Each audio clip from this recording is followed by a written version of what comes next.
E é engraçado isso, né? Para não dizer assustador, né? Pessoas que trabalhavam no processo eleitoral, ou seja, conduzindo o processo que decidiria quem seria o próximo presidente, saem e vão trabalhar com um presidente justamente que foi ajudado e beneficiado das ações daqueles caras.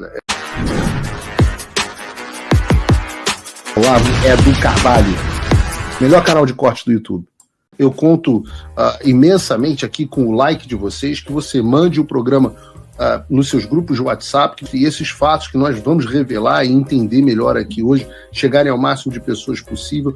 Então, manda o programa para os amigos e manda o programa para os inimigos, especialmente esse, porque esse é o Paulo Figueiredo Show. Mas eu queria entrar um pouco na questão da USAID, que eu me lembro que você disse no ano passado, que você nunca recebeu informação sobre convênio da USAID ou qualquer parceria com o governo norte-americano. Mas eu, naturalmente, acho muito impressionante, eu não sei o quanto que você acompanha, da similaridade entre o que foi construído pelo Alexandre de Moraes e o que existia dentro do governo Biden.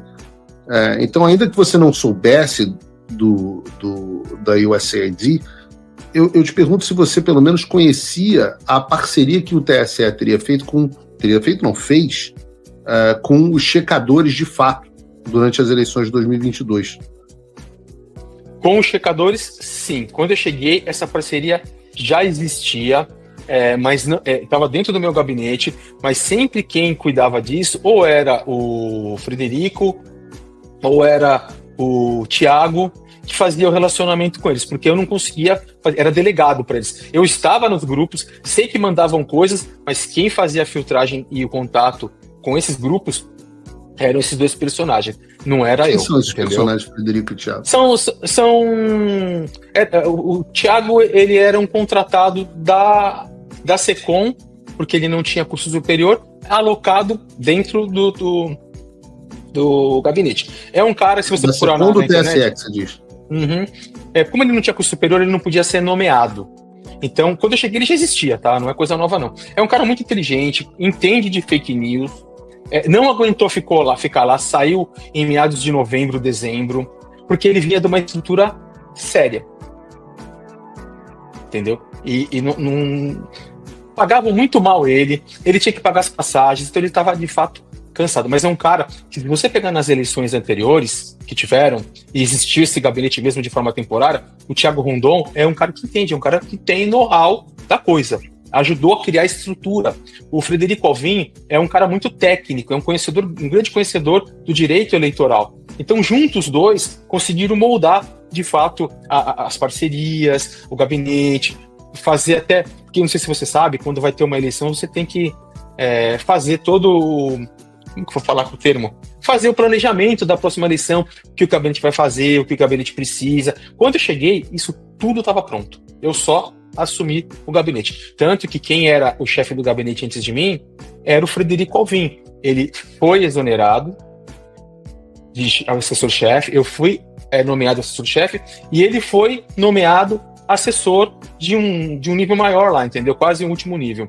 E ele era o ponto de apoio para algumas questões eleitorais. Ele conhece. Ele é muito bom nisso. E aí, como é que era a questão dos checadores de fato? Os checadores de fato, qual era o papel que eles tinham no trabalho de vocês? Eles ficavam... eles, de fato, se monitoravam o que estava acontecendo. Ficavam monitorando em redes, mas vou ser sincero com você. O trabalho principal, o trabalho que aconteceu, o gabinete só trabalhou para os pedidos de Alexandre de Moraes. Os checadores só chegaram a ser aproveitados, e nem todos, tá? A única que trouxe material foi a Samara Castro, que é a atual diretora da SECOM da Presidência da República. Ela trouxe material do 8 de janeiro. Peraí. Então, a atual diretora da SECOM do governo Lula, essa trabalhava como checadora de fato para vocês? Exatamente, é uma advogada, trabalhava como checadora de fato. Não sei se não me recordo, preciso até olhar, se ela era da FRJ ou FMG, era uma dessas duas, e ela era tipo uma líder dos checadores, né? Aí tanto que quando precisou fazer as certidões de 8 de janeiro, me falaram, conversa com a Samara que ela tem uma boa equipe, pede para ela dar uma checada nas coisas. Então ela trazia o material, eu repassava para a equipe para ajudar, se eles aproveitaram ou não, foi com eles, mas ela auxiliou bastante nisso, e ela era checadora do TSE. São dois casos, né, o Figueiredo? É a Samara Castro e é o Dário Durigan, né? Dário Durigan, quem era Dário Durigan? Era o diretor do WhatsApp, né? Da parte técnica do WhatsApp e ajustava na programação as políticas de privacidade, as políticas públicas, né, do próprio WhatsApp. Ele hoje é secretário executivo do Haddad, né? Exatamente, ele hoje secretário executivo do Haddad e ela diretora da SECOM. E muitos personagens que estavam ali, alguns personagens do próprio TSE, quando findou o mandato do Moraes, foram para outros lugares, óbvio que encaixado pelo Moraes. E é engraçado isso, né, para não dizer assustador, né? Pessoas que trabalhavam no processo eleitoral, ou seja, conduzindo o processo que decidiria quem seria o próximo presidente, saem e vão trabalhar com um presidente justamente que foi ajudado e beneficiado das ações daqueles caras. É realmente assim. Fala, amigos do canal. Tá gostando desse vídeo? Então não esqueça de deixar o like, comente o quanto quiser e compartilhe com seus amigos e inimigos por um Brasil melhor e mais justo. Inscreva-se no canal e nos ajude a chegar a 1 milhão de inscritos. Não saia daí que o melhor desse vídeo ainda está por vir. Um exemplo é o José Fernando Chuí, delegado da PF, que trabalhava, ele era assessor da assessora-chefe do Levi. Consegui entender ou não?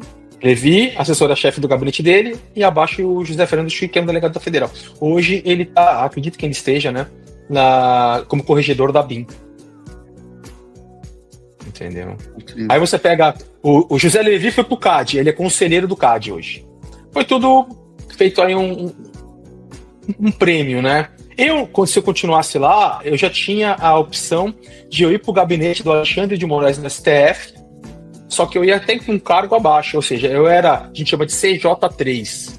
Na época, uma porcaria, eu pagava do meu bolso. Eu iria pro tribunal, pro STF, como assessor até vagar alguma coisa, como CJ1, ou seja, na época eu sairia de 12 e iria para 9. Sendo que com 12 eu já bancava do meu bolso porque não dava, entendeu? Mas eu não aceitei. Provavelmente iam te botar em algum lugar no governo Lula. Um caso que sempre eu fiquei meio curioso, queria aproveitar para te perguntar, nunca te perguntei sobre isso, foi o caso do Alexandre Machado. Eu me lembro desse negócio, para quem não lembra da audiência, em outubro de 22, um servidor do TSE, Alexandre Gomes Machado, ele foi exonerado. Supostamente aí na nota eles disseram que eram repetidos casos de assédio moral. E eu me lembro que ele dizia que estava denunciando irregularidade nas inserções de rádio, naquilo que ficou conhecido depois como radiolão. E depois o tribunal disse que nunca recebeu uma representação formal, disse que a veiculação respeitava, não sei o quê, a eleitoral gratuita, a responsabilidade das emissoras, etc. Eu pergunto a você conhecia essa história quando chegou ao tribunal? Houve alguma conversa interna sobre o radiolão, sobre fraudes, esse episódio? O que aconteceu ali? Eu ouvi esse termo radiolão, eu ouvi o nome do Alexandre, né? Eu ouvi o nome dele, mas eu não conheci. Eu ouvi pelo seguinte: não sei se quem tinha que gerenciar, monitorar isso, tomava conta dessas inserções, era a Ludmila Boldo Maluf, que era assessora-chefe do Levi. E eu sei que parece que ele contou que ela não fez isso, aquilo. Eu fui por cima. E a imprensa bateu pesado em cima dela, dizendo que ela era do PT e que ela tinha prejudicado, por denúncias do Alexandre, né, as intenções de rádios, acho que no Nordeste, do Bolsonaro. Para mim, chegou o quê? Verifique nas redes, na internet, material que está ofendendo a própria Ludmila, porque ela vai entrar com processo, nós vamos entrar com processo. Então a minha equipe, peguei 2 da minha equipe lá, fizeram os levantamentos, mandaram os relatórios, e inclusive me recordo de um, que era um churrasco, estava todo mundo de vermelho, o pai dela era do PT, era conselheiro, era alguma coisa, que eu fiquei sabendo, estava de vermelho, e falaram, a moça que apontaram na imprensa, não era ela, era a prima dela.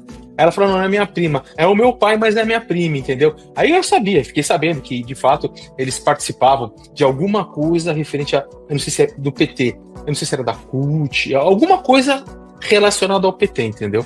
Mas eu não tive contato com o Alexandre e não fiquei sabendo o que aconteceu depois. Sei que ele foi, acho que, exonerado, uma coisa assim, não foi?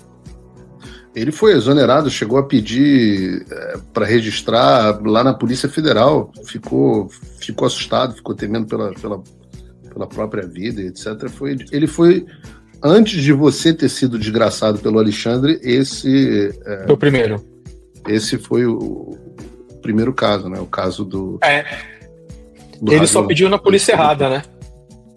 Pois é, confiar na Polícia Federal é meio complicado. Então, mas o que eu fiquei interessado é o seguinte: essa Ludmilla, que cuidava das questões do Radiolão, ela era, então, de fato, a família, o pai dela era ligado ao PT e aos movimentos de esquerda. O pai dela, sim. Ela, eu não posso te falar porque eu não sei. Claro. Ela é uma servidora do Tribunal de Justiça de São Paulo, que foi para Brasília porque o marido trabalhou no gabinete do Moraes como chefe, alguma coisa lá para trás, e continuou em Brasília. Aí puxou ela, porque por como o marido já estava em Brasília, né? Como funciona, só para você entender? Sempre que tem um personagem que é de uma outra instituição, de um outro estado, e ele vai para Brasília por um convite de alguém importante, ele tem uma esposa que claro. Que geralmente Sim. é uma servidora, e eles tentam lotar esta servidora em algum lugar, ou o Ministério da Agricultura, ou Polícia Federal, ou o Tribunal Superior Eleitoral. Eles tentam buscar, entendeu? Sei disso porque...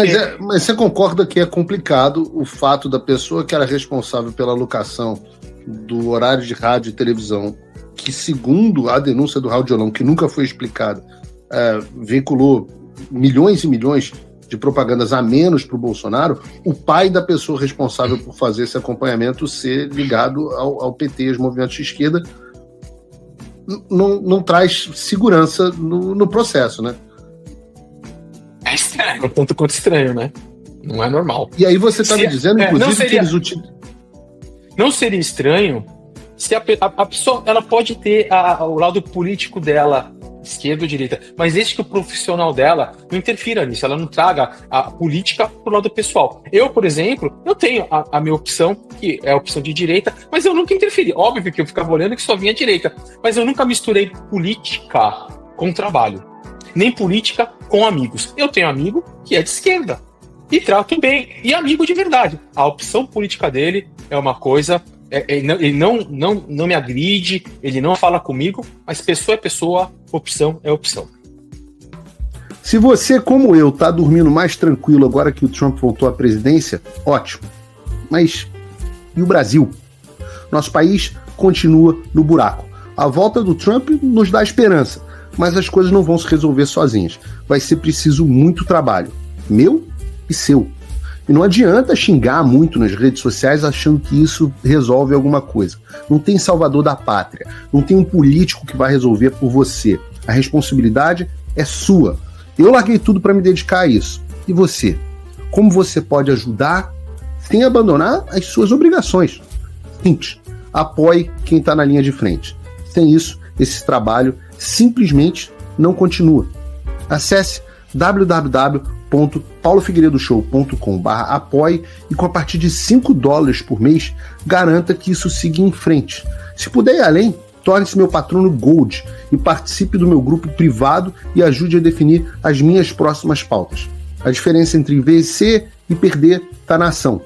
Durma tranquilo, sabendo que você fez a sua parte. Obrigada por assistir o vídeo até o final. Se você já chegou até aqui, confere se já está inscrito no canal e se já deixou aquele like generoso. Estamos quase chegando a 1 milhão de inscritos e a sua ajuda é muito importante para levar o canal Olavo Edu Carvalho mais longe. Até o próximo vídeo, meus amigos. E neste momento é muito fácil aos defensores do plano alegar isso é uma teoria da conspiração.